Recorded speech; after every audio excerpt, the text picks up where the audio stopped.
Top down, bottoms up, that's the way we like to learn.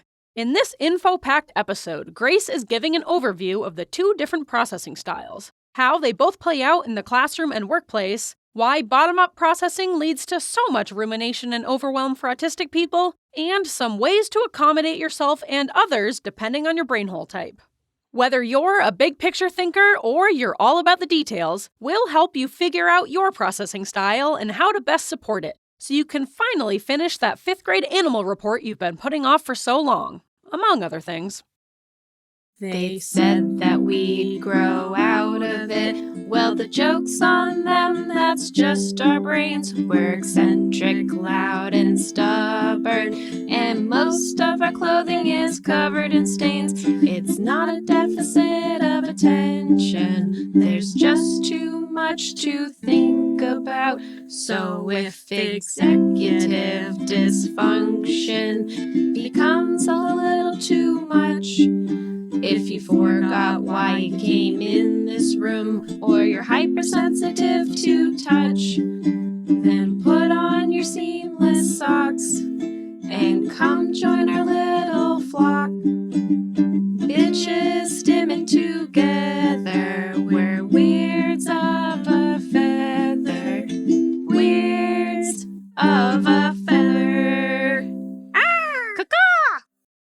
All right, how are you feeling? Are you ready to start? Ready to rock? Oh, we don't have a warm-up question for this episode. I have one. I just don't like to write them down because I don't want you to think about it. My raw reaction? Yeah, I like raw. It raw and unfiltered. WWE raw. Yeah. But first, let's say welcome to Weirds of a Feather, Yeah. an ADHD-adjacent podcast. I'm your host, Grace Boré. I'm your host, Kristen Stanhope. Nice. All right, here's my warm-up question. Okay. I'm Do ready. you remember the Doodle Bear, and did you hate it? Do I remember the Doodle Bear? Yeah. Was this a Do you remember the Doodle Bear? I do not. It was like a 90s toy. It was like a stuffed bear. I think Mhm. they were often made of like corduroy. It was like a teddy bear, Mhm. but it came with a pen and you could like write all over it and then you could wash it. And it was essentially like a tattoo bear. Oh. And you could like draw on it. Of course, Jake and Elena had it because they had every cool toy. Yeah, they had. Literally every cool toy I know about from the 90s is because Jake and Elena had it. But you could draw on it and write on it as much as you wanted with this marker. There were a lot of cool toys in the 90s where you could like draw on. That's still like a thing. You can draw on your toys. I mean, you can draw on any toy if you know, want but like to. drawable toys, like, or like you could like, you know, stain your Barbie's hair with like markers or something like that. Like you could buy, because I remember, I think I got like a Barbie thing where you could like dye your hair with, I don't know, washable markers. That's fun.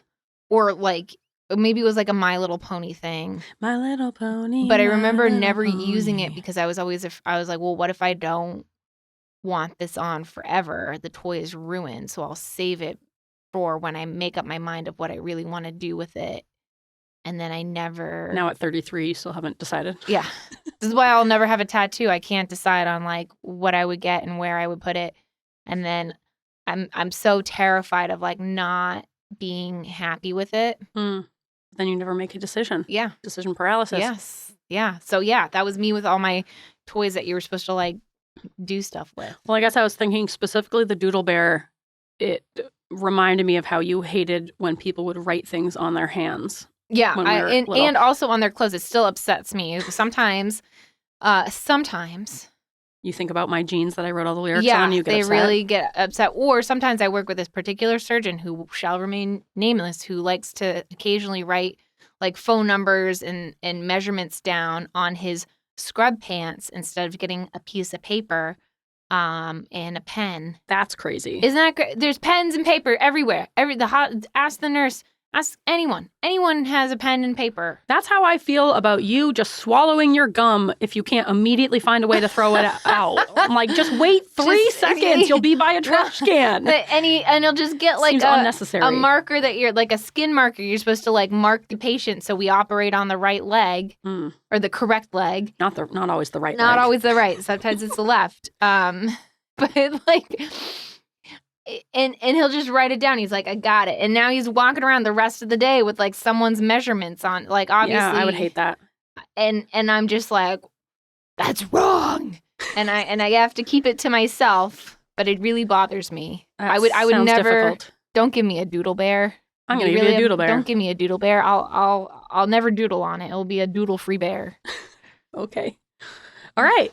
Well, that was doodle my free. Doodle free. That was my moral question. Oh, well. I got a long ass episode. So you do. Well, you didn't answer the question about yourself. Would you doodle on your doodle bear? I would doodle on my doodle bear because you can wash it off and start again. I guess that's kind of nice. It's like this is why I get upset with stickers because they're permanent. This is why I have such a problem with stickers. Because they're permanent. I like a good sticker, but then like, what if you want, like, what happens when you use the sticker? Now you've committed. Yeah, now you've used your sticker as opposed to it just sitting there unused. Now you've put it to good use. I think it just speaks to a different general attitude. What if I want to use it elsewhere? Like, you can't live your life worried about regrets.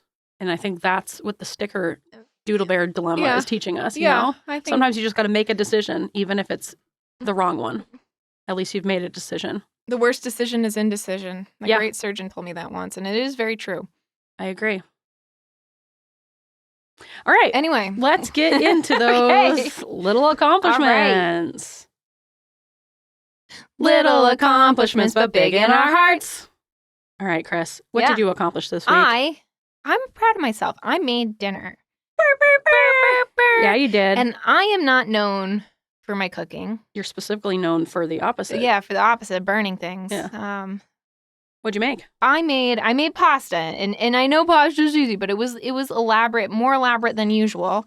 And I've learned it on TikTok. It's like very similar to that like viral feta pasta. But I'm not the biggest fan of feta, and neither is Christopher. So it was with that like Boursin garlicky chivy cheese, and then you put the tomatoes in, you put the cheese in the middle, you put it in the oven with some herbs and spices and olive oil, and you roast it a little bit while you cook your pasta. I cut up some sausages, some vegetarian sausages. What is a vegetarian sausage? I don't know what it's made out of, and I don't want to know. You should know. I feel like I just tofu. Yeah, I think it's like a tofu, or it might be like a tempeh kind of thing, but I think it's soy. But I got some vegetarian sausages because we're trying to have a high fiber diet because someone needs high fiber in their diet. It's not me. Turns out sausage has got it. Vegetarian sausage, at least. And so I did that, and I made the pasta. I cooked up the sausages, and then once the tomatoes are kind of roasted, you take it out, and the cheese is nice and melty, and you like smash it up into a sauce. And then I have parsley that I picked from my garden, and then I air dried. Wow, I know. This Look is at involved. I know it's involved. I'm very proud of myself. Santa over here. Yeah. I'm very proud of myself because it was involved. I used 3 different pans, pots and pans. Holy shit! And did you put them in the dishwasher after? I did not. I left them in the sink to soak overnight. Nice. So, yeah. So I was pretty, and you know what? It was very tasty. There you go. It was very tasty. Christopher went back for seconds, which I'm pretty impressed with because he doesn't really like tomatoes. But he liked those tomatoes. Hell yeah. How do you like those tomatoes, how do you like those tomatoes? Yeah, I liked them. Pretty impressed with myself. I was excited. It was a win. I might have to make it again. Yeah, keep it in your rotation. Yeah. It was nice. It was easy. And it worked. Everybody's happy. Oh, I put some spinach in there too. Increase that fiber, baby. Look at you. I know. Good job. I'm proud of you. I'm proud of myself. That's my little push. Nice. Grace. Yeah. What's your little push? I made a phone call. Get out. I called the insurance company. Oh, that's the worst. I know. And I was so anxious about it. And I tried to call last week, and they were like, all of our representatives are busy, and you can leave a call back. It was wait time is 120 minutes. Fucking no. Man, that's tomorrow. I know. And so they said I could leave a callback number, and they would call me back on. Yeah, they won't. They did call me back. They said on Tuesday at 8 a.m. I'm like, great, now I got to be anxious about this for days. Right. And I was. But I calmed myself down. I did some tapping on it. Oh, good. And I reminded myself, whether this is true or not, they're here to help you. And they just want to get this sorted out just like you do. And they did. And we got it sorted out. And it took like 6 minutes. Oh, my God. So that's so great. Yeah. I'm so proud of you. I was proud of myself for doing the phone call, doing the fucking follow-up phone call after I already got myself all worked up to make the phone call. And then the wait time was too long. Yeah, I had to. That's the worst. Right? It's like, it's the problem where you go to fix the problem and then the solution doesn't happen. You're like, well, why do I even try? And then you have to follow up. There's no following up. Yeah, but I did follow up because they forced me to, because they made me pick a time and they called me. And I did it. And I was anxious, but I did it anyways. And I was proud of myself for tapping, you know? Yeah. And recognizing that my body feels very anxious. I used my tapping solution app. I think I did the anxious one, the anxiety one, and I felt much better. Got your tap shoes on. Yep. I did a little tapped it out. Feel better. Yeah. It really helped. Good. I'm glad. I'm glad Thanks. you just had to, like, you know, footloose it. Yeah. Yeah. I'm a big girl. Dance out your feelings. Yeah. And I did. All right. That's great. Well, we got a meaty episode this episode. It is the meat. It is the meat. And what is that meat? We're talking about top-down versus bottom-up thinking. Top down, bottom up. That's the way we like to learn. Yeah. Keep it appropriate for the children. Yeah. Kids Bop version. Yeah. So I have been, like, offhandedly mentioning bottom-up thinking for a long time on this podcast. Bottoms up, bottoms up. Yeah, that's a song, right? This is bottoms up. Bottom. Yeah. Get your bottoms up. Yeah, get your bottoms up. You can bet your bottom dollar. Yep. All right. Lots of different songs we could make out of this. Yep. And I think we will. You're going to keep doing this all episode. Yep. And that's just something I have to live with. Okay. Same. Yep. We'll suffer through it together. So I've been mentioning bottom-up thinking a lot, and I thought it was time I finally did a full episode on it so we could learn what it is. And then when I mention it, you guys will have this as a reference point. Woo woo. So I got a lot of my information from this article titled, What is Bottom-Up Thinking in Autism by Erica Sanborn on autisticphd.com. Ooh. And she starts her article with the regular way academic work is done, from middle school writing projects right on through the PhD dissertation prospectus. She uses a lot of big words. Prospectus? Yeah. I don't... Sounds like someone with a PhD would know what that meant. Yes, very PhD of her. Yeah. Is exceedingly top-down oriented, which supports the way autistic people think, which means that autistics are likely to do a lot more labor for the same end result. And this is really like the main reason why I wanted to talk about this, because they're just two different ways of your brain processing information. It's not something you're consciously choosing to do. It's literally how your brain takes in and categorizes information and processes it. But because autistic people, which are non-autistic people, which ADHDers fall into that category as well, so that means the majority of brains are top-down processors. Okay. With autism, you have bottom-up processors, which looks a lot different. And like she said, it means that we often have to do a lot more work just to kind of fit into this top-down world. Yes. Are all non-holistics bottoms up? Are all non-holistics bottom up thinkers? Yeah, I think you're either top-down or bottom up. Can you be a bottoms-up holistic? And a top-down autistic? So the research is kind of muddled on this. I think what I found was that they can't conclusively say like every single person who's autistic has bottom-up processing, but it kind of like is what a big part of like what autism is. So I can't imagine having bottom-up processing and not being autistic, because like it kind of is a big chunk of what truly autism is. It's like how your brain processes information. But as far as like, yeah, I don't know. I don't know like where, you know, let's say someone who's schizophrenic, for example, would fall into that. I'm not sure. But essentially there's only two ways of taking in information. So you're one or the other. Okay. And so mostly for most people, holistics are top down and non-holistics are bottoms up. Yep. So it's pretty much like if you're autistic, you're going to have this bottom up thinking. Okay. Yeah. Got it. All right, so let me give you a little simplified explanation of what they are, and then we'll kind of move into them. Sure. So top-down thinking, that's what aulistics do, is I create the big picture first, and then I fill in the details as I go. I hate that. Yes. What? So this is a deductive approach, and it's how most aulistic brains approach a problem. So they kind of come up, they can see the big picture, and then from that big picture, then they fill in all the little details to like support this idea or whatever. Bottom-up thinking is I collect information and detail I believe to be related, and then later I sort it into a meaningful big picture. So this is an inductive approach, and this is how most, if not all, autistic brains approach a problem. So we have a really hard time, like we talked about seeing the forest through the trees. We have a really hard time seeing that big picture until we've gathered enough little details to like build up to it. Picture it like a pyramid, you know? Yeah. Where we have to build all the little details to get to the top big picture.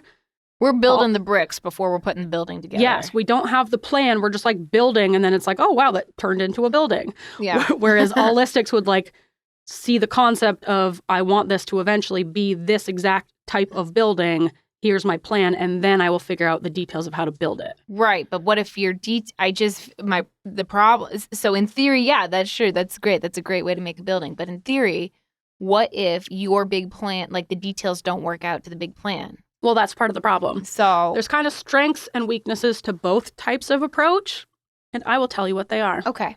But Great. yes, what you are identifying, I do think is a big problem with that top-down approach, and I think it leads to a lot of aulistic people making like assumptions about things. Right. I had a really so we kind of talked about this before we started recording, but when I was writing the imposter syndrome episode, I kind of had like a mental moment. Mental moment. A mental moment. I just really got frustrated because I think I was trying to approach it as like a top down, but the more I researched, the more I realized my research wasn't aligning with not only my research, but my feels about the topic weren't really aligning with like my original outline of the episode. So I got lost in the weeds, I guess. Lost in the trees. Lost in the sauce. Yeah, lost. I got lost. You were lost. I was lost, and I was really frustrated trying to write that. I'm glad we got over it. We wrote it. It was great. It was good. But I got really frustrated because my plan was not my blueprint was not, the details weren't detailing into my blueprint plan. And I think that is a big problem for us, is that because we want to constantly collect, there's always more information that can be gathered. So I think we are way less efficient overall because there's always more detail that could be gathered. And there could be detail, that doesn't fit right in with this summary that we think we have to make, right. This outline where it's like, okay, well, what if I go down this offshoot and then now I'm getting all these details over here? How does that fit into my overall outline? And I get really overwhelmed by that too, where I'm like, I can't summarize things. I don't know. All the details are important. I don't know how to summarize something into one big chunk. Unless I know every single detail ever. Yes. And that's how I feel like when like studying for PA school and stuff, I would study like all of the details, and then I'd finally put it together in my head to get the overarching picture first. Yeah. So that would be bottom-up thinking. Yeah. Okay. Well, shoot. So I'm going to give some examples of like how that plays out and why it's so hard for us when the expectation is that you have top-down thinking. Like most of school is top-down thinking. And it's one of the reasons why we have such a hard time in school, because it's not, the information isn't being taught to us in the way that we really need. Right. All right. So from dictionary.com, kind of give me some definitions of this deductive reasoning versus inductive reasoning. Oh, so deductive reasoning is top-down. It involves starting from a set of general premises and then drawing a specific conclusion that contains no more information than the premises themselves. No, that's not the way. Right? No, So they just make this conclusion and everything. This is all the information you could ever know. Here's a big conclusion of it. Yes. So the scientific method can be described as deductive. You first formulate a hypothesis, which is an educated guess based on general premises. which based on shit you don't know. Yes, and it says that sometimes it can be formed by inductive methods. Like you can kind of do a combination where you start with the inductive reasoning, you collect all the little details, you make a hypothesis, you make like a general theory, and then from there you work like back down. That could be done. Bottom up, then top down. Yeah, and I think that would be the most effective way to do it. But most people, it's just one or the other. Like the scientific method, I guess you have like a little bit of information and you kind of make this hypothesis, and then I could see that, I think the problem is then you try to like make the information fit your hypothesis. Yeah. And that seems problematic. That seems really problematic. Whereas like with bottom up processing, you could always like prove yourself wrong because, you find new information and you're always like kind of changing that hypothesis. Right. Well, I guess technically you can prove your hypothesis wrong, but if you only do, it's like... I think it gives you a lot of biases, though. Right. I think if you're only looking for information, it's like when you Google something and you're only looking at like the articles that support your issue, like the people who are anti-vaxxers. There's like one or two articles by a discredited scientist, and those are the only two ones that they quote. Yeah. Rather than the articles upon articles of research showing that vaccines are great. Yeah. Yeah, exactly. It can... Yeah, I think it just does leave you open to having those biases and trying to kind of find information that fits that hypothesis that you've already made. You've already come to the conclusion, and now you're like working backwards. Yeah, not all the time, but like I feel like the way that we're describing it right now most certainly does. Yeah. All right, so you make your hypothesis, an educated guess based on general premises. Then you test the hypothesis with an experiment. Based on the results of the experiment, you can make a specific conclusion as to the accuracy of your hypothesis. So inductive reasoning, on the other hand, is used to describe reasoning that involves using specific observations, such as observed patterns, to make a general conclusion. Induction starts with a set of premises based mainly on experience or experimental evidence. It uses those premises to generalize a conclusion. So there can be flaws with both of these methods for reasoning. While inductive reasoning can be useful, it is prone to being flawed. That's because conclusions drawn using induction go beyond the information contained in the premises. AKA, you're like assuming a conclusion based on all the details that you've collected, and you're kind of, for the autistic brain, we have a lot of pattern recognition. You're using pattern recognition to put it all together. So like for an example, let's say you go to a cafe every day for a month, and every day the same person comes in at exactly 11 a.m. and orders a cappuccino. A general conclusion drawn from these premises could be that this person always comes to the cafe at the same time and orders the same thing. An inductive argument may be highly probable, but even if all the observations are accurate, it can lead to incorrect conclusions. So essentially, you can build up all these details, you can build up the evidence, you can use pattern recognition, you can say, all right, every single day I see this person come in and order the same thing at exactly 11. And you could come to the conclusion that, okay, this person always only comes in at 11 and always only orders cappuccino because that's what I've built with all my little details. But that can exclude those experiences that you are not having. Are you there every day at 11 o'clock? Exactly. Right? Exactly. Or is it maybe like you're there Monday, Wednesday, Friday, and that person's there Monday, Wednesday, Friday, Tuesday, Thursday, they're off. Exactly. So maybe in contrast, deductive reasoning would be like maybe you see this person come in a couple times at 11 and order the same thing. You make the hypothesis that they do, and then you look for evidence to see if you can support that theory. Make sure it's the same guy. Maybe he's got a twin. Yeah, you didn't think of that, did you? Yep. Could be a twin. Could be a twin. Or just a doppelganger of some sort. You gotta check your facts. You're right. So this inductive reasoning essentially looks like, I have observed a phenomenon. I don't know what's up. Let's get some data and we'll go from there to make sense of it. So, in the example of like you would make the conclusion that this person always comes in and orders the same thing, I feel like with the autistic brain, you wouldn't come to that conclusion. You would be like, I'm going to keep acquiring more data because it seems like that's what's going on, but I feel like I need more data. And I feel like you'll just always be searching for more and more data before you can come to the conclusion, Like, I don't think the autistic... Could always ask them. Be like, hey, do you come in every day at 11? That's true. Do you always get a cappuccino? Beat the system. Gotta get those facts. Yep. Research. All right, so then deductive reasoning, it can also go wrong when you start with an incorrect premise. So an example of deductive reasoning is chickens are birds, all birds lay eggs, therefore chickens lay eggs. But if you were to start with a false premise, it would look like all animals that lay eggs are birds, snakes lay eggs, therefore snakes are birds. And what about the platypus? What about it? So you're kind of starting with this false premise, which can also happen really easily, where you make an assumption about something based on like your past ideas or experiences. You make this general conclusion, and that can lead you to the wrong details. Yeah. So this one essentially looks like, look, we know some stuff already. Let's come up with a theory-based hypothesis and then test it. As opposed to, let's get a bunch of details and then come up with a hypothesis. So that's like a general overview of deductive versus inductive reasoning. And now I want to talk about how it applies specifically to autism.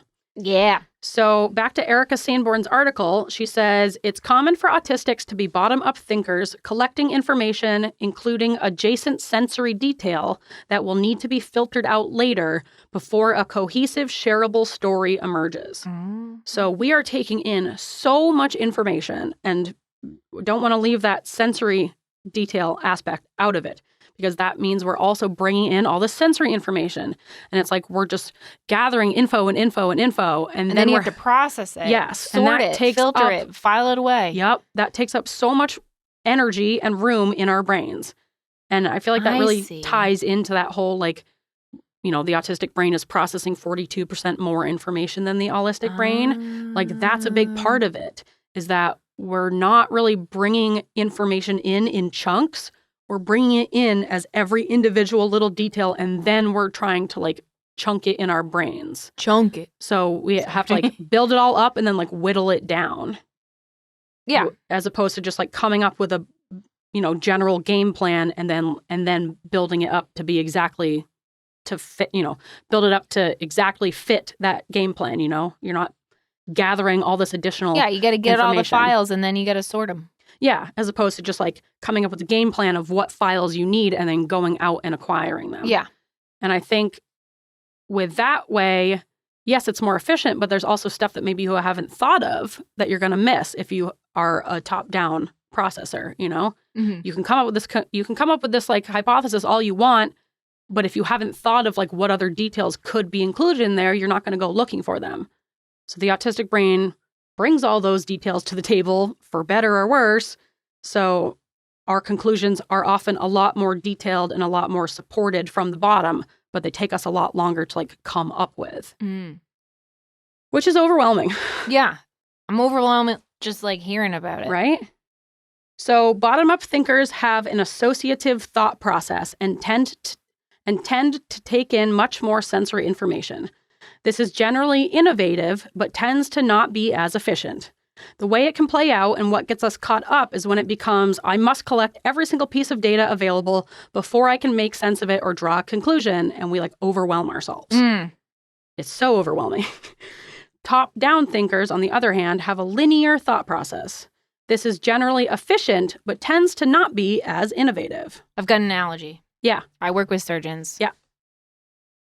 Some surgeons definitely fit this neurodivergent criteria. Some surgeons are very much top-down thinkers. When you're working up a patient, sometimes our bottom-up surgeons, they will collect every single bit of information that's possible. They're diagnosing them with a weird, like, rheumatoid disorder. They're getting all of the consults. They're getting cardiology involved. They're getting, medicine and endocrine and immunology involved. They're getting all this information, and it does it delay things? Yes. Is it frustrating because you're like, this person just needs surgery, let's just do the surgery? Yes.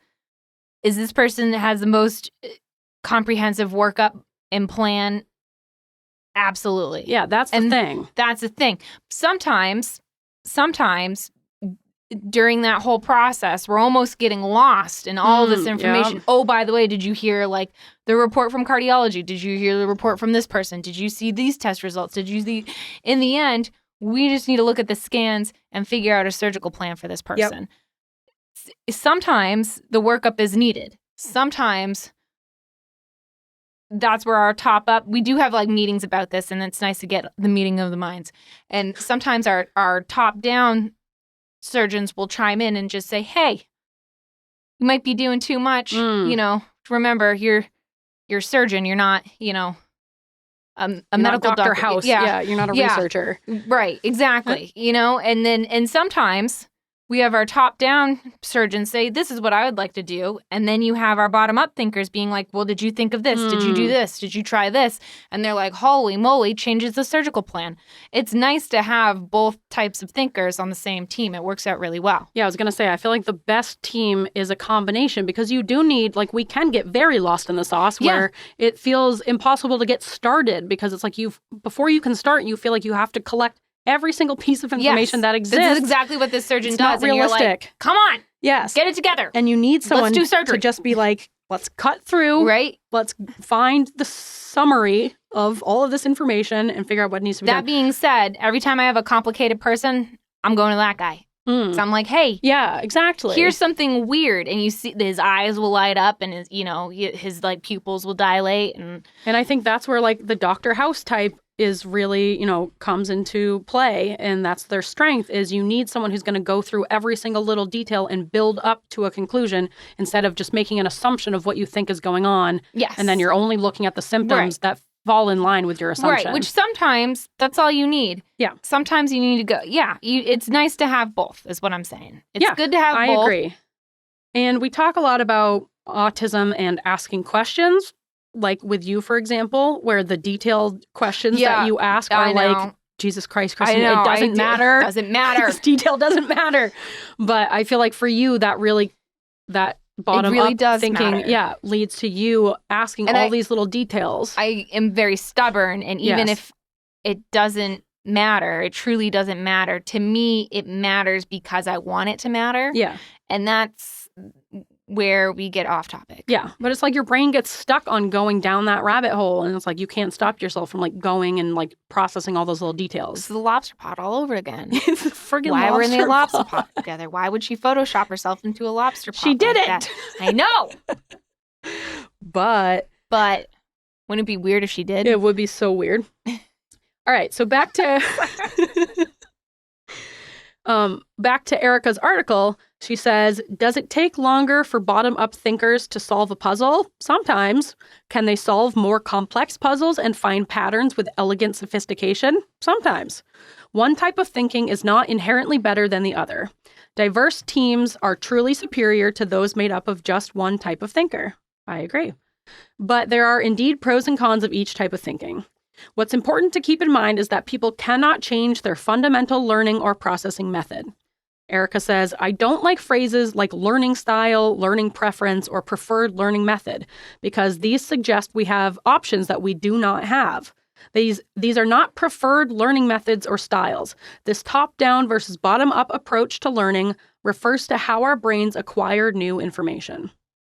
Which I thought was really important to point out because working in the school system, we would talk about like preferred learning styles or whatever. Yeah. And that's so important to be like, it's not a choice you can consciously make. It's literally like how your brain is perceiving information. Yeah. And I agree that it's good to have a diverse team because I think, one will make up for the other and vice versa. Yes. But I can definitely see / have experienced times where some team members get frustrated with the other team member because their brain is different and learns different than the other brain. And brain one can't understand how brain two thinks or why what they're thinking is important. And sometimes you're like, come on. And then you have to take a moment and say, this is how their brain is. Yeah, I think they're both valuable, but I do think, the problem comes when we don't realize what's going on, where one person's top down and the other person's bottom up. It's like, you just can't understand why they're talking about these unnecessary details because you don't understand a brain that works in that way. And also, the world, for the most part, is geared towards bottom down thinkers. Like that's how the standard way of thinking. I mean, top down. Top down. Oh, we're getting confused now. Top down. Bottoms up. That's the one. We like to learn. Yay. Yeah, the world in general is geared towards top-down thinking. And that's like just the standard way of approaching problems. And Gotta have those bottoms. Yeah. And so the if you're power bottoms of the learning world. yes. So if you're a power bottom up, then people are not going to be understanding of the way that you do things. They're going to find you annoying, I feel like. They find us very annoying if they don't understand what's going on. Because really, I mean, I get it. It's like, why are you talking about all these little details? Let's just move on with the show. Go. Yeah. Yeah. But for me, it's the like details the details matter. So in Erica's article, she gave a really great example from her own life that really resonated with me. So I wanted to share it because I think it's just like really helpful for contextualizing how these two different approaches work and why it can be so cumbersome to have a bottom-up approach when the world expects you to use top-down. So for the most part in schools, all the assignments are designed with this top-down processing in mind. So she says, when I was in the so-called talented and gifted program in 6th one grade, of those. Yep, one of those. Should have been with the dumb kids in Miss Getchel's class. No. They made us do a lot of writing. This was in 1985, and it was taught exclusively assuming that all of us followed a top-down learning process. For our first task, we were told to pick a topic to learn about. Then we had to outline a paper in which we'd later share what we'd learned about our topic. This is where it became tricky. How can I outline what I'm going to learn before I learn it? Yeah. Yeah, I agree with her. That's a fair question. Like, I don't know, truly, like, how do you make an outline if you don't know the information? Yeah. Yeah. You got to learn about it first. Yeah, and like... I mean, if you truly know nothing, I mean, it sounds like you need those general premises, but that's how people mess up the fucking thing. And if you're a bottom-up processor, you don't really understand the general premises. Like, even if I tried to make a general outline of what a paper on dolphins would be about, it's like, I mean, I guess I could just come up with general ideas of what I would talk about with animals. What they eat, but that would be... But, like, I feel like that's way too general, and then I'm going to get into the details, and I'm like, well, there's way more categories than just this. I want to get more specific. So it just feels like kind of a waste of time to try to come up with an outline before I have all the details, because I feel like my outline's going to change. So... She said, they are using a top-down processing approach, as is the teacher and the majority of folks who can do these tasks without struggling. Here's what I did in the 6th grade. I asked the teacher if I could learn about the dolphins first. She insisted that I could not do that. What? Because completing this outline step was critical to my success in life. And I remember doing this in school. I remember 6th grade, I don't think so. I remember having this problem in school, where you're supposed to make an outline of what your paper is going to be like and then write it. And I remember always being so overwhelmed because I had all these details in my brain. I'm like, it's like summarizing. I can't make a fucking outline. I just need to word vomit onto the page, then organize all my thoughts that I've word vomited, and then I'll build an outline. Someone taught me, I think this was in high school because I was having such a hard time organizing. They said, put your thought on a note card, and then you have all these note cards. You lay them all out on the floor. 1,000 note cards. Well, yeah, this was, when this, I don't know, it must have been in middle school or something. So, in theory, you don't have 1,000 note cards, but put all your thoughts or and then you categorize them, organize them, and then you can make your outline from there, and basically your paper's written for you. It takes so much work. I have note cards everywhere. And that's the thing is, like, even if we can do it like that, it takes us so much extra work that top-down processors are not having to do. Just make an outline. Yeah, just like know how to do an outline. Know how to do it. Just intuit what the outline is. Yeah. So she said she insisted that I could not do that, where she learns about the dolphins first, because completing this outline step was critical to my success in life. Fuck off. That's a little dramatic. It's 6th grade. I know. Finding this utterly nonsensical, what I ended up doing was going out and learning about the dolphins in secret. What a rebel. This is so autistic. Don't tell anybody I'm learning about dolphins. I'll get in trouble. Memorizing all the things and then going into the little closet armed with my memorized facts, which I could then sort into an outline performatively for the teacher. Performatively is a big point there. Crazy. Yeah. Where she just had to pretend that she was doing it like everyone else, but really she had to do all this back work that she had to keep secret, which is crazy. She said, then she smiled and said I was ready to begin writing the dolphin paper, which I'd already written so that I could produce the outline she was expecting. In other words, I basically had to write the whole paper first. There is no way I could have written that outline first, neither then nor now. Writing the outline last is actually useful, as it is a good editing step to make sure I have filtered out the extra. As a bottom-up thinker, I tend to scoop up too much input and often need to filter out the extraneous content. But that is definitely not the outline the teacher valued.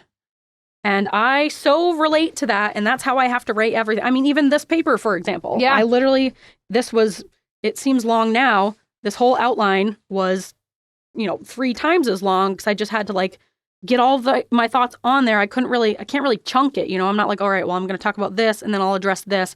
It's like, I want to talk about this detail, this detail, this detail, and then see how they kind of fall together into categories. And then I'll make an outline. So I see. Yeah. So yeah, I really related to that. And that is shitty. I also think of remember when you were writing papers and we always had to turn in our first paragraph first? And that was our intro paragraph. Yeah. And I'm like, how am I going to write an intro paragraph when I haven't written the paper yet? Right? I don't know. So my intro paragraph would always be so generic and say awful. Nothing. Yeah. Because I'm like, I don't know what's going to be in the paper. Yeah. Right. How can I write an intro to a paper I haven't written? And then, so what I would do is I do the kind of a similar thing. I would write 1 or 2 of the meaty paragraphs first.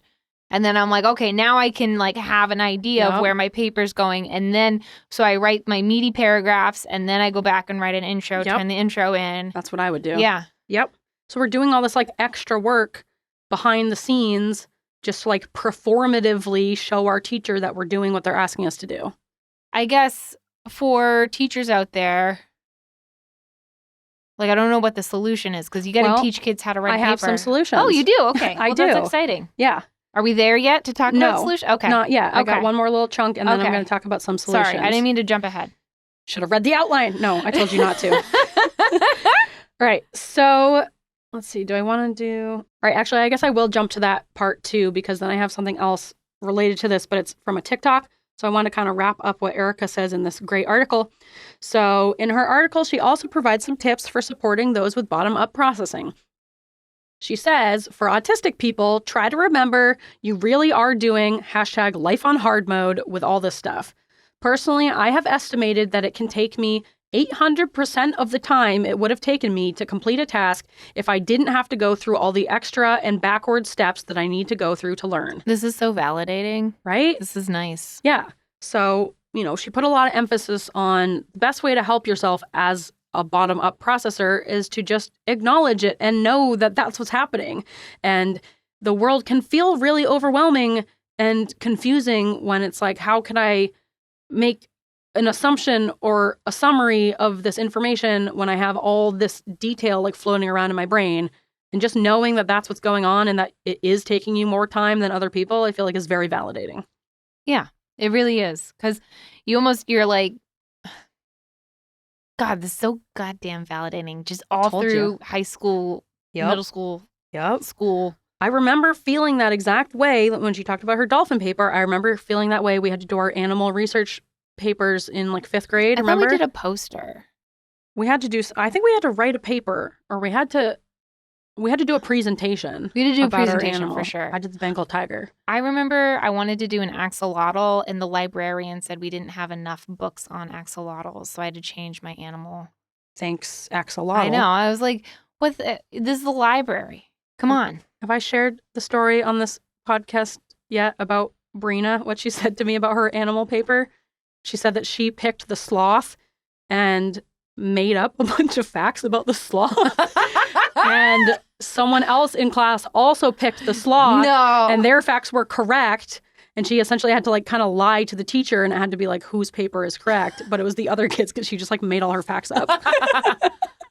I remember I did that on the states. Remember you had to make a map of a state. You had to pick a state. Oh, yeah. I remember I forgot to put in a couple cities in Ohio. So I just made up cities. Ohio City. That sounds right. Apparently there's some pretty famous cities in Ohio. I don't know them, but I made up some. Did you get in trouble? I think I got points deducted. They were like, this isn't a real city. Ohio City. I was like missing you needed like 6 cities. I think I had like 2. I was like, here's the city. I'll just guess. Yeah. All right. So then in her article, Erica says, for teachers and professors to help with this different learning style, she says, learn about top-down and bottom-up processing, which you have just done with this episode, hopefully. Okay, check. Yep. You can make 2 versions of assignments and allow students to self-reflect into the one that makes sense to them. Help students learn about themselves for this, and you'll be helping them and you. For bottom-up thinkers, you will start by rummaging through facts and archives, and your first goal is to identify main categories or buckets into which you sort your growing collection of facts. That's a good way to think of it, like buckets of growing collection of facts. Facts bucket. Yeah. And instead of having to like come up with like strict categories and outlines, it's just like, you throw them into the general buckets. Yeah. You thought dump into your buckets. That was my note cards. And then you sort through the buckets. Yeah, that makes sense. She says, does this sound like the way you want to begin? If so, then choose this adventure. And that's a good way to think of it too. I feel like because autism also comes with this problem of we feel this need to pick the absolute best, most perfect right answer. And I feel like that's a big problem for me too. When I'm trying to outline something, I'm like, I want to talk about it in the best possible way. And it's so hard for me to just like pick a direction and go with it. Because I'm like, but what if the facts don't support it? What if my facts, summarize something else? Yeah, what if I'm interested in something else at that time? Like, yes, I know I'm supposed to talk about like bottlenose dolphins, but now I'm on to pink dolphins in the freshwaters of South America. That's where the pink dolphins live, right? I don't know. You're the one doing this research paper on pink dolphins. Well, I'll get back to you on You got to do your research. I will get back to you on pink dolphins. So I like that suggestion, though, that you kind of, identify main categories of buckets and sort your growing collection of facts. And then you kind of figure out, does this sound like how you want to begin? And then choose that adventure. I like that phrasing. Instead of like, you have to pick the best possible way to summarize this information. It's kind of like pick an avenue and go with it. I think we autistic people could be told that a lot more often, in a kind way. Yeah, I agree. It doesn't have to be the absolute most important way. It doesn't have to be the 100% best way and you've analyzed every single option and this is the absolute best option. Just like pick one, pick a way. All right. So then for top-down thinkers, you will start with a main topic and your first goal will be to come up with the subtopics under that main topic, which you will then use to guide your collecting of facts. Does this sound like the way you want to begin? If so, then choose your adventure. So that's like what we talked about as the standard way, where you kind of think of what are some topics I want to cover under this one. Then you find your research to support it. Blah, blah, blah. That does sound like a more efficient way to do it. Yeah, it definitely. You could start by rummaging through a sea of facts. Collect every fact there is. Every single fact and then organize them into buckets. Then whittle them down. Yeah, whittle them down and figure out your buckets. Or you could come up with one topic and a couple other semi-related topics. Yeah. Find research that supports that topic. Yeah, you don't need all the facts. But I like the rummaging. Yeah, I like the rummaging because that's what it feels like. So she says, I'm not suggesting that you chuck all your regular assignments because the dolphin outline is useful for top-down thinkers, which is most students. You might keep it as an option for them, but it's absolutely useless at that point in the process for bottom-up thinkers, creating a ton of additional burden, which is solely performative. Performative, yes, performative. It's truly just us performing what the teacher wants to see, even though it's not the best way for us to learn. She says, you need to rethink what you intend to measure with your assessments and what you want students to actually learn through your assignments. Think through your assignments for both top-down and bottom-up thinkers with your learning objectives in mind and try to do right by students and, in general, remove barriers. Oh. Yeah. That's lovely. Yeah, so I thought that was nice.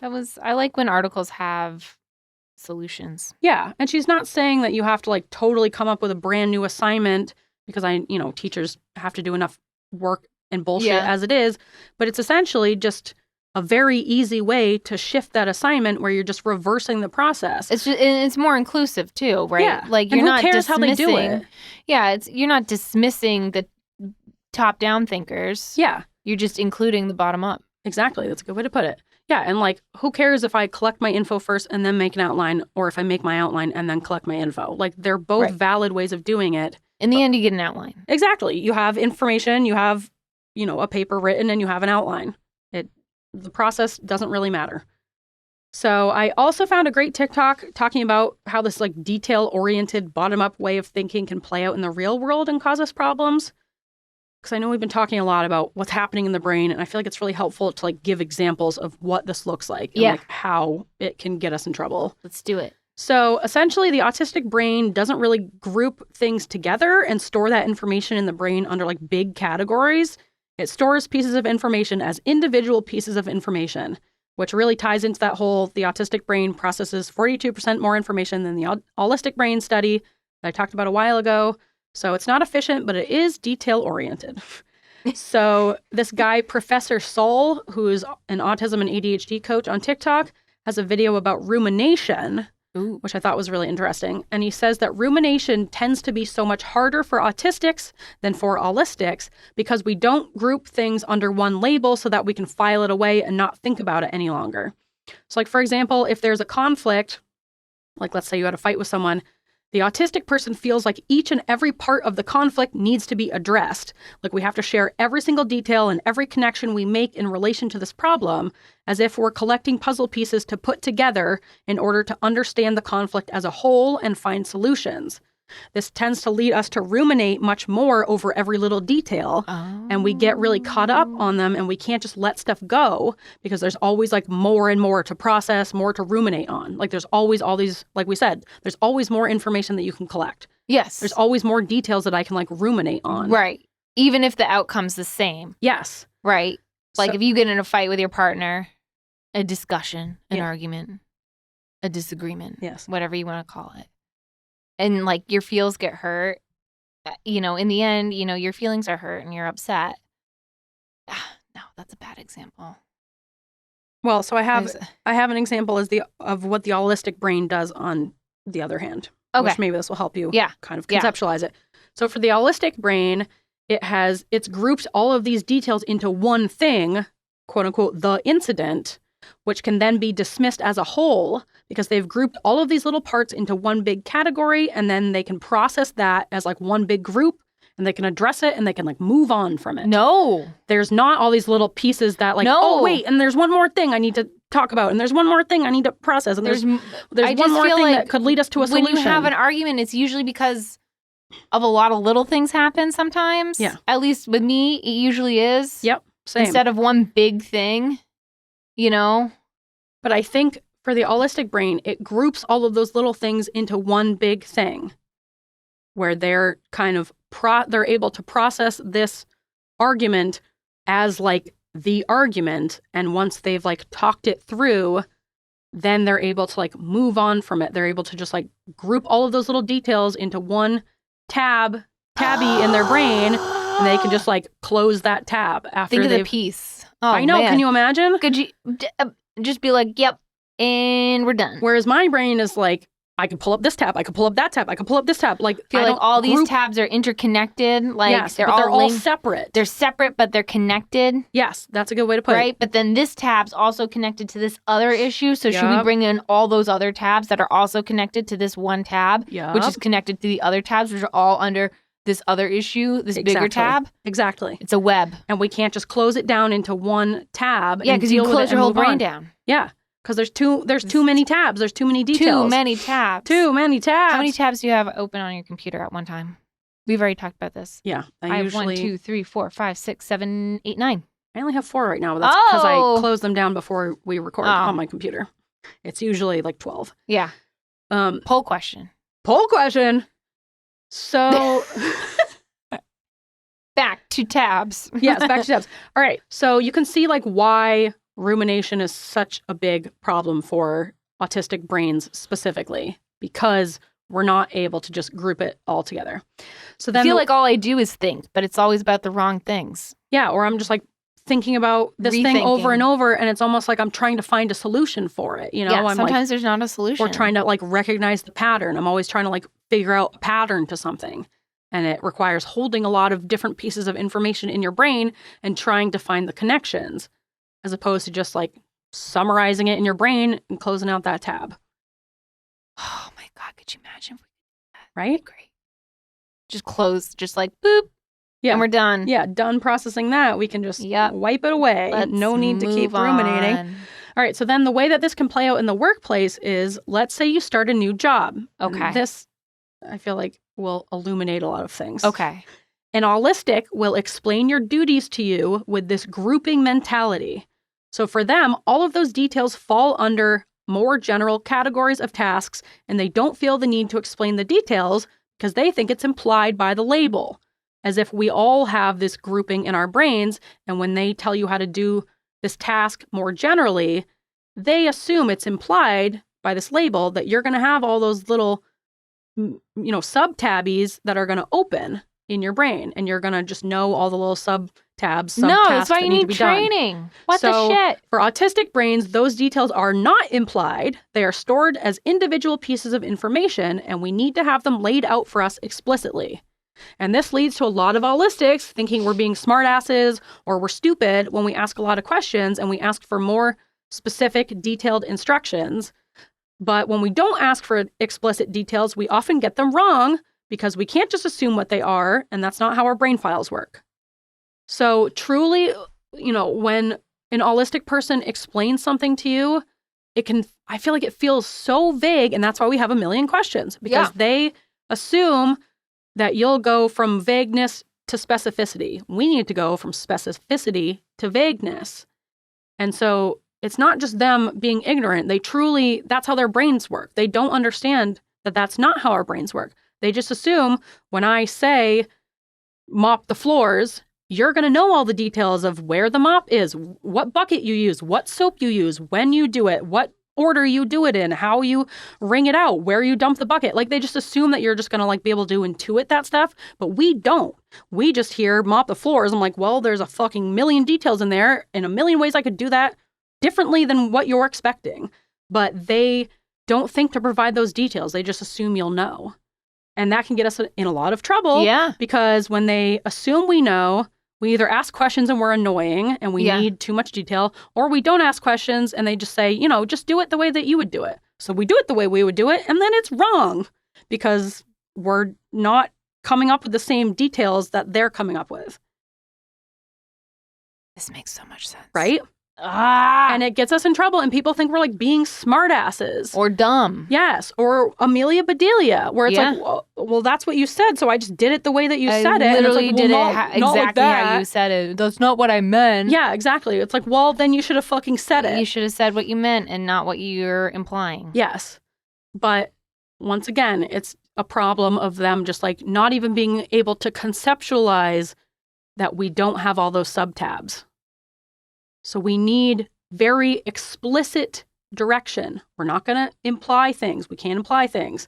We can, but there are a lot of areas where we can't or we don't, And so if you, like your example a little while ago, we were talking about, a nurse told you to like hang something the bags. up. Yeah. That's exactly what I was thinking of. And so you hung the bags. I hung the bags, but I didn't hang them the way she wanted them to be hung. Yes. Because you just assumed she would have said that if she wanted more detail. She wanted me to take the bags out and put them in a different bagging container, a different bag. Yeah. Take the bags out of the plastic bag and put them in the fabric bag that's hanging on the door. In the end, bags were up on the door. Yes. But they weren't the way that she wanted them to be. Yeah. And then people think you're like being stupid. Yeah. Or you're being lazy. She definitely thought I was being the stupidest person there. And I was like, you literally just said hang the bags. And she's like, well, that's not how we do it. And I was like, okay, well then you should have fucking said it. If you just told me to like just, even if she said it differently than what she said, go hang the bags. And I go, okay. And if she said, oh, can you put the gowns in the like green bagging thing or whatever. Just if she just like reworded it so it was a little bit more detailed, it would have been fine. Yeah. But she didn't, and then I looked like it was apparently my fault that I looked like a big old dummy because I did exactly what she said, which was hang the bags. Yes. Hang the bag of bags. And it makes us look rude or dumb or lazy. Like in that episode, we also had talked about the whole thing where someone said, oh, will you go check on the laundry? Like, is it done?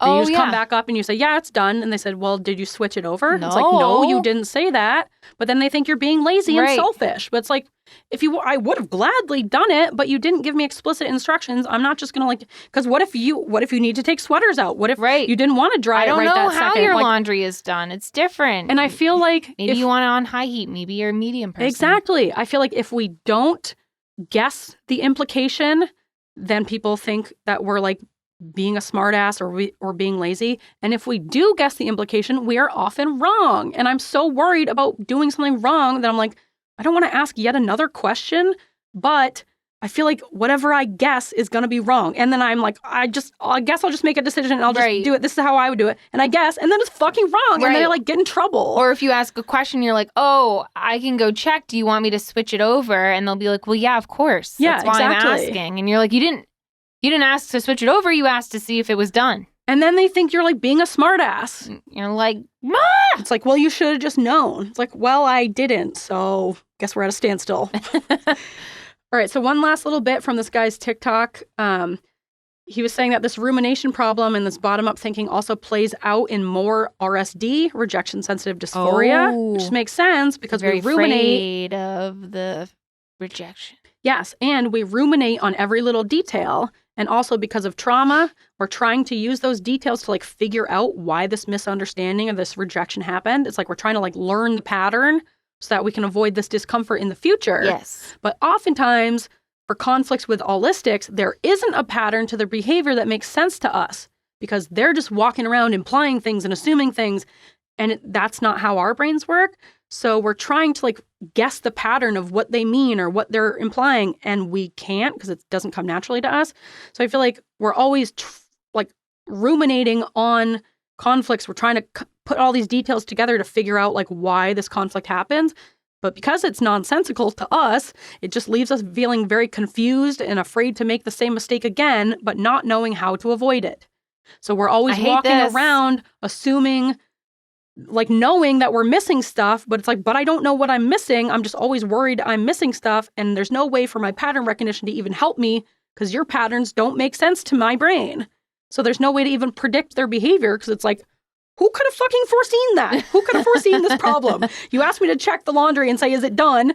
That seems like a very explicit instruction. Yes or no. Yes, it's done. No, it's not. End of conversation. So those are things that I wouldn't even guess I'm getting wrong, because my brain is just not thinking that that's a pattern. So it's just, I feel like it leaves us perpetually like afraid that we're going to get in trouble or that we're always going to make a mistake. And we do a lot of times. Yeah. Stressful. I'm stressed just hearing about it. Right? So we provided some tips for what to do in the education system to help these bottom-up processors.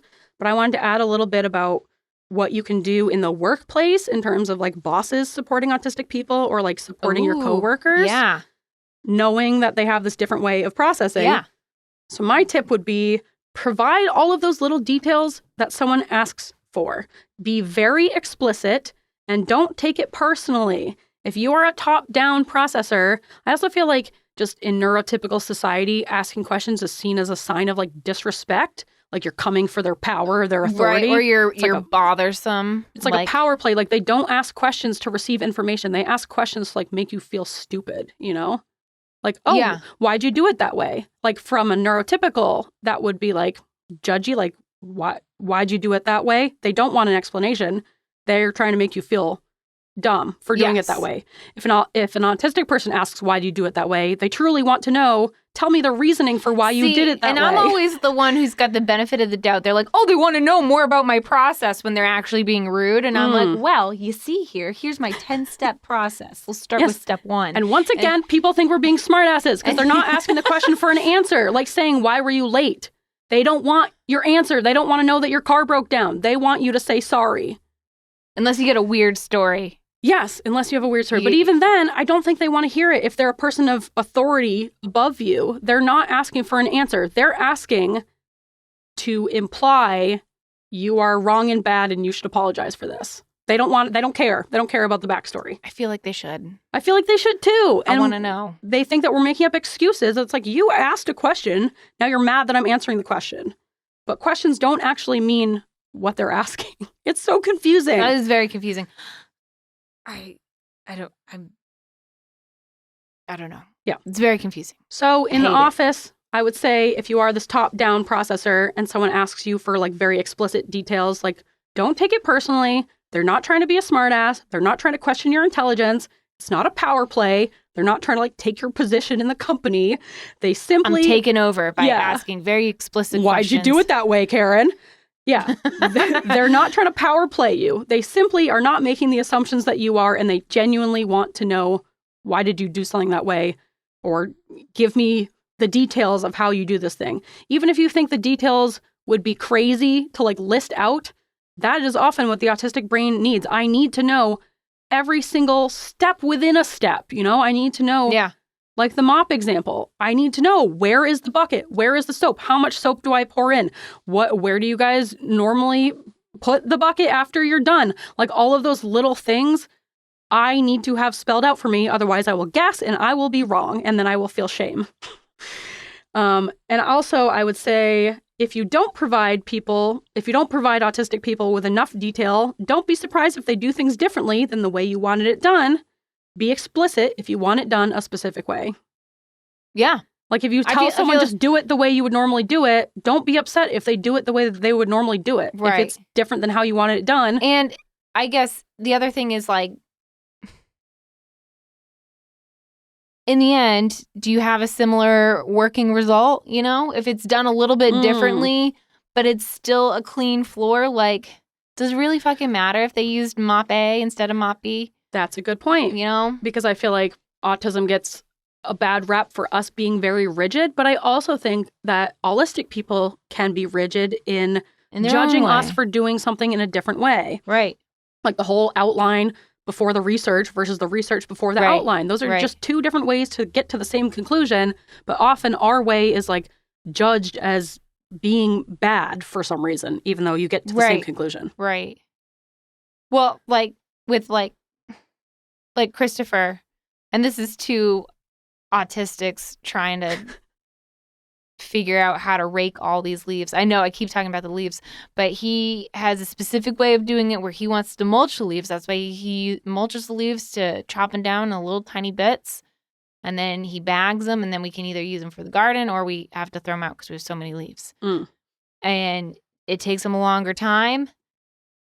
I get frustrated because I'm just like, let's go get these leaves. In the end, we both have bags of leaves, and the result is the same.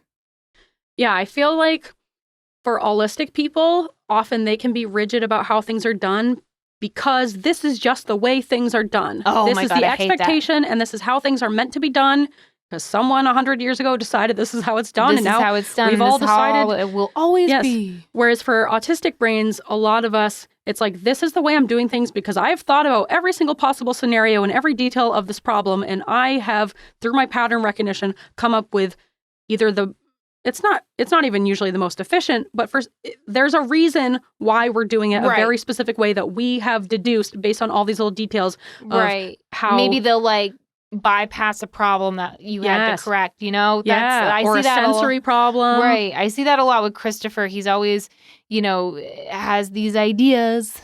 He's one of them thinking people. And sometimes I am rushing, or I just want to get the thing done. And he has an idea on how to do it more efficiently or to bypass a problem that I would have to correct later, but I'm too busy doing the thing that I don't see this because I'm trying to just get it done. Yeah. And I think I need to practice more patience with that. Yeah. Because I think he's a good thinker. And he's got one of them good brains. Well, yeah. And And you do too, Grace. You're a thinking person. Well, I'm a thinking person, but I get in my own way a lot because I'm doing too much thinking, and it's like, all right, you just need to start. You just need to do it. Yes. And I can't finish things because there's always more to do. I feel like I just can't wrap things up. It's hard for me to even do an episode like this because I'm like, well, there's so much more I could say. Yeah. Yeah, that's how I felt with like imposter syndrome. I was like, there's so much I could talk about, which is one, why we split it into two, but there's so much you can talk about. There's so many avenues you can go down. And it's just, I was just having such a hard time writing it because there's so many different avenues. And then in the end, we figured it out. And I thought it was a really good episode. It makes me think of grocery shopping because Ian is autistic and I am autistic.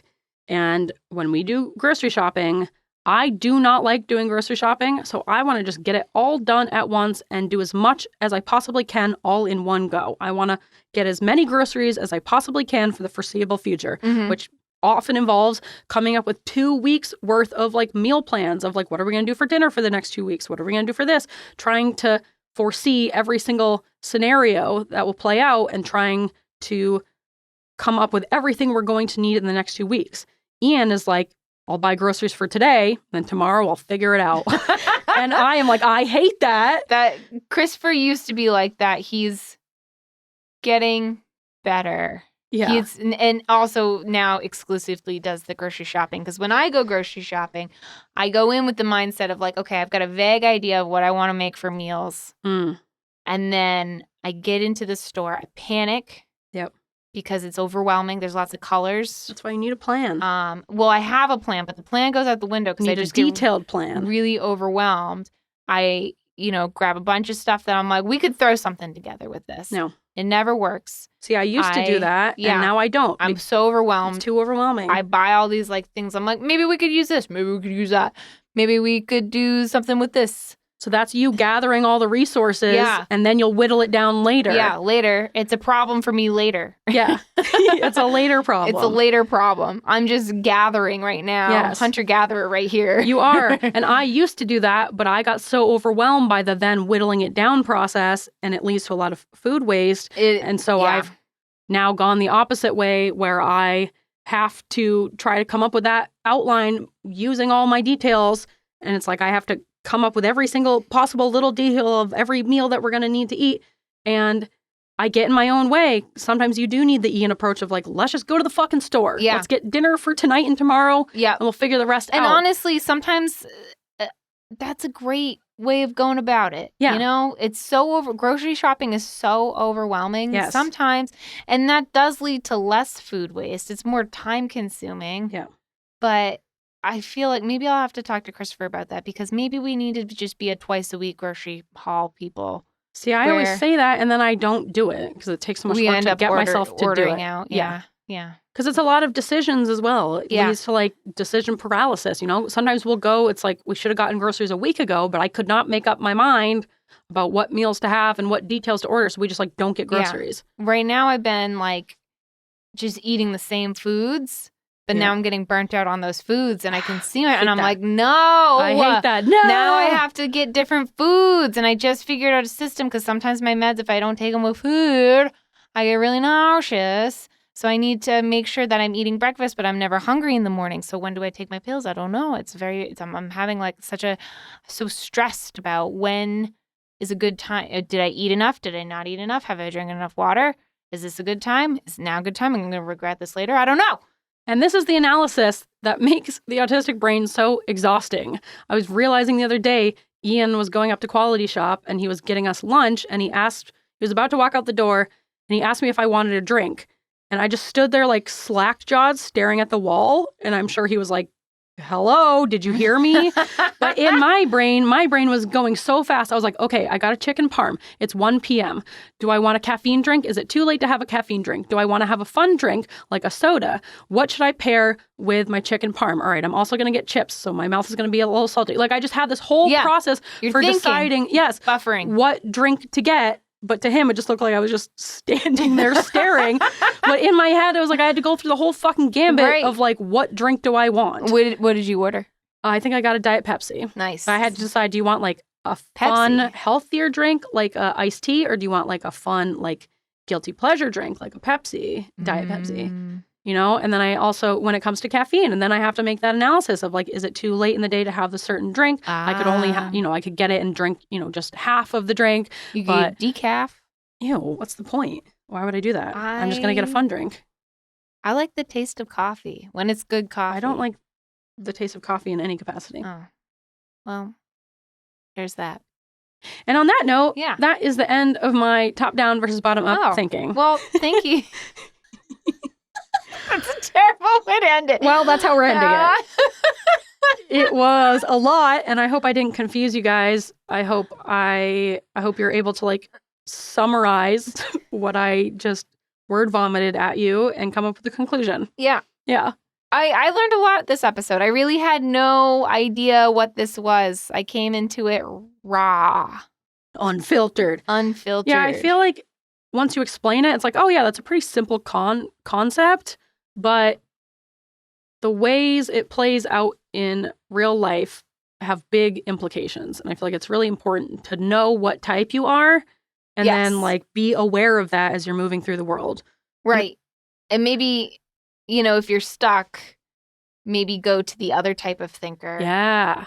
Gather your resources. Yeah. And those can be people. It's good to have different brains. Yeah. And you could say, here's all my information. Will you help me like summarize it or put it into categories? Right. Or like, Wouldn't that be nice? Yeah. Or this is what I was thinking. What are your thoughts? Yeah.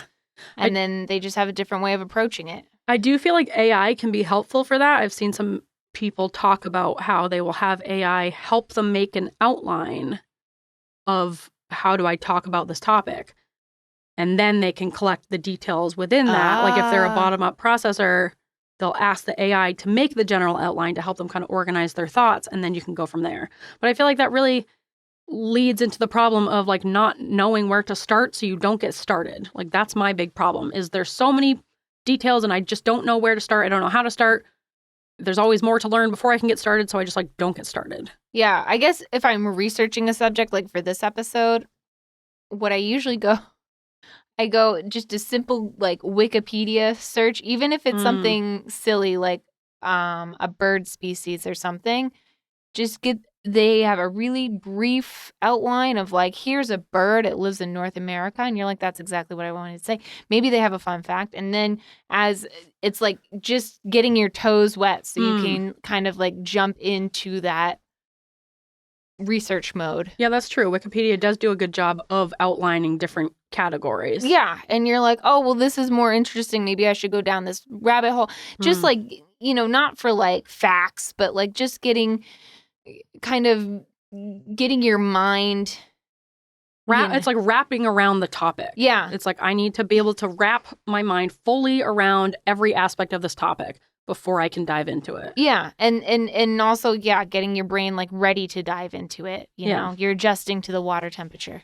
Because then as you're like gathering all these little details, I feel like it does give you more structure to be able to help you categorize it because we can't naturally categorize it. So as I'm gathering my details, I'm like, all right, I can put this under that category. Right.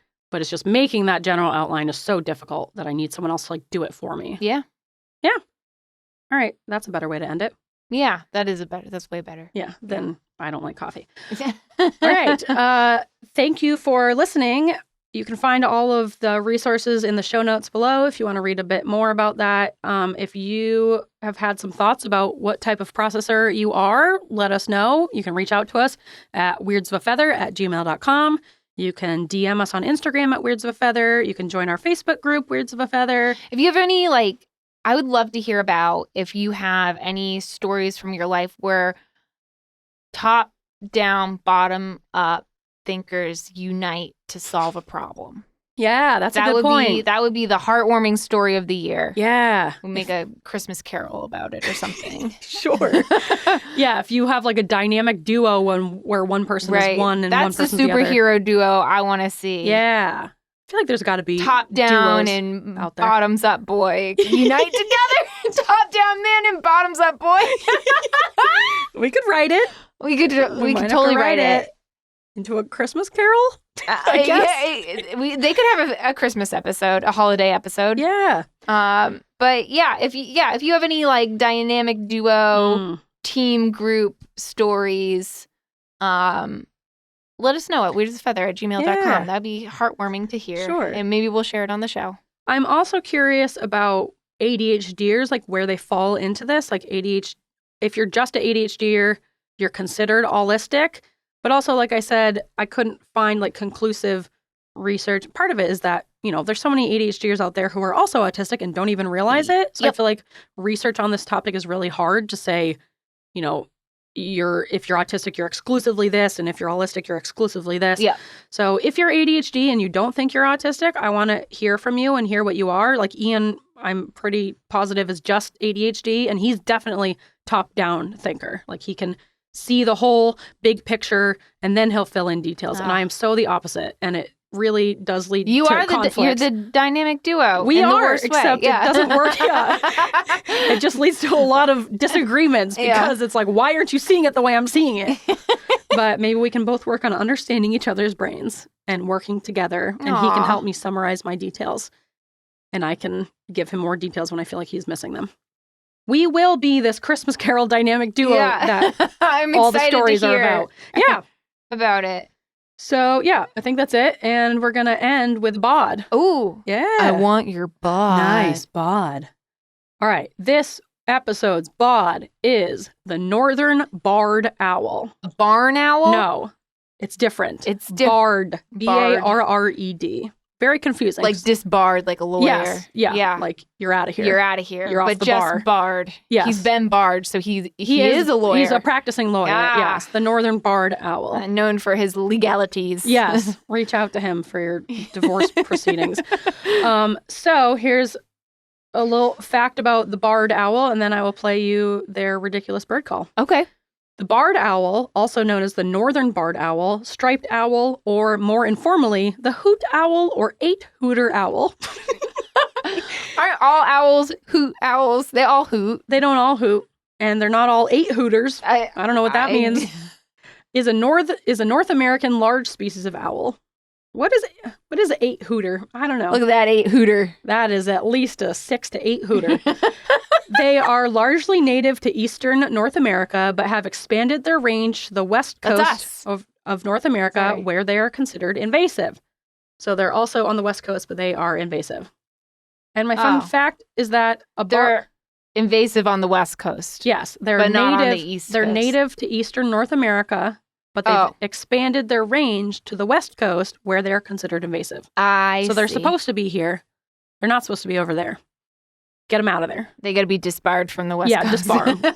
Send them back east. All right, and my fun fact is a barred owl's right ear is higher than its left ear, which helps it pinpoint the location of prey. Whoa. Yeah. Echolocation, kind of? Kind of, yeah. Kind of. All right, let's hear that bird call. Okay. From a link called 5 Ridiculous Bird Calls Guaranteed to Make You Laugh.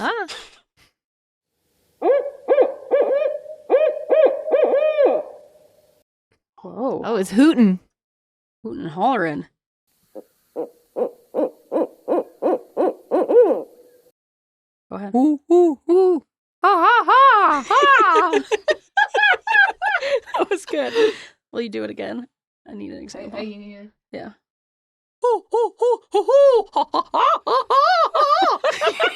They go into this like deep-throated. He sounds guttural... like he's like trying to get into like a hot tub or something.